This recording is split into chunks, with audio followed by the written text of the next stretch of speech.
Bonjour à tous.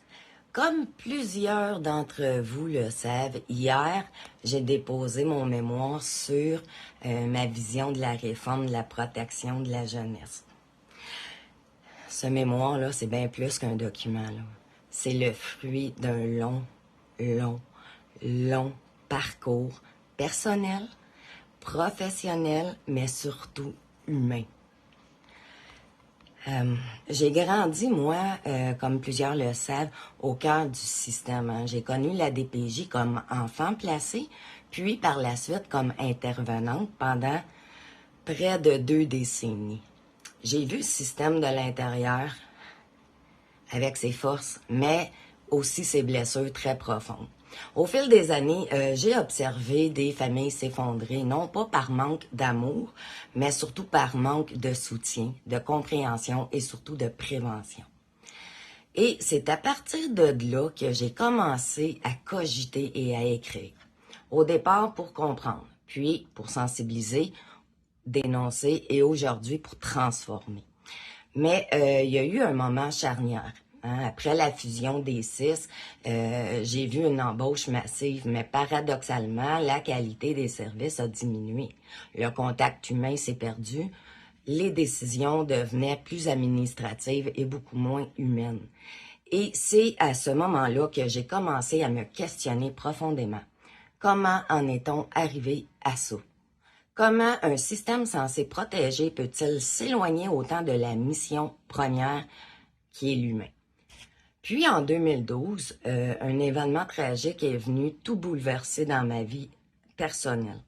Un de ces moments où tout s'écroule, et c'est là que j'ai constaté de l'intérieur le manque total d'empathie de l'employeur, qui est pourtant une ressource d'aide.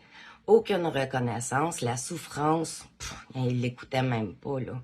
Donc, il faut que tu reviennes travailler, dépression ou pas. Et ce jour-là, j'ai compris. J'ai compris qu'on avait perdu le sens du mot accompagnement et humanité, t'sais. Qu'on gérait des humains comme des statistiques et qu'à force de courir après les rapports, on avait oublié les regards, les cœurs et les blessures invisibles. C'est aussi à ce moment-là que j'ai décidé que je ne pouvais plus me taire. J'ai commencé à documenter, à étudier, à comparer. Ce mémoire, je l'ai rédigé à partir de mes recherches à l'international et au national. Dans différentes structures, la Scandinave, la France, la Finlande, bon, comment eux fonctionnaient. J'ai vu que là, la prévention, la formation parentale et le développement émotionnel étaient au cœur des systèmes et que le taux de placement chutait réellement. Donc, à l'inverse, ici, au Québec, les services actuels sont trop souvent réactifs plutôt que préventifs. On attend que la crise éclate avant d'intervenir. Les intervenants sont épuisés, les familles sont laissées à elles-mêmes. Les enfants deviennent, malgré eux, les victimes de ce système censé les protéger. Alors, j'ai voulu proposer autre chose, une vision nouvelle, un modèle humain cohérent et surtout réparateur. C'est de cette vision qu'est née mon entreprise, d'ailleurs, Wake Up Call, Trauma sans tabou incorporé. Hein, sa mission, briser les cycles de trauma intergénérationnel en misant sur l'éducation parentale, la prévention familiale précoce et surtout la guérison du lien. Wake Up Call, c'est d'abord des ateliers de compétences parentales, oui, des programmes éducatifs et un accompagnement personnalisé au mieux de nos capacités actuelles pour soutenir les familles avant qu'elles s'effondrent. Mais c'est aussi à long terme un projet concret comme le projet de mon ranch éducatif. Hein, le ranch, c'est une alternative humaine au centre d'accueil traditionnel. Un lieu où les jeunes vivant des difficultés légères à moyennes peuvent se reconstruire dans un environnement bienveillant, entouré d'intervenants ou d'éducateurs formés à la régulation émotionnelle, à l'approche somato-émotionnelle, et au travail du lien, un lieu aussi où on va soigner par la nature, par les relations et par la compréhension du trauma. C'est ça la philosophie Wake Up Call, redonner du sens, de la présence et surtout de la prévention à un système qui s'est trop souvent perdu dans les procédures. Mon mémoire plaide pour une réforme humaine de la DPJ.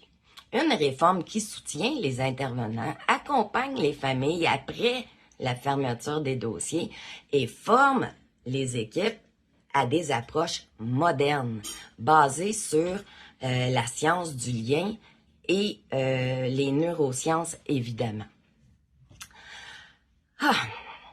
Que dire de plus? J'ai hâte de vous présenter l'ensemble de mes idées. Par contre, nous sommes 3 présentement, donc c'est sûr que il faut que mon entreprise prenne de l'expansion. Entre-temps, je vous demande d'aller lire mon mémoire, en prendre connaissance et me dire ce que vous en pensez.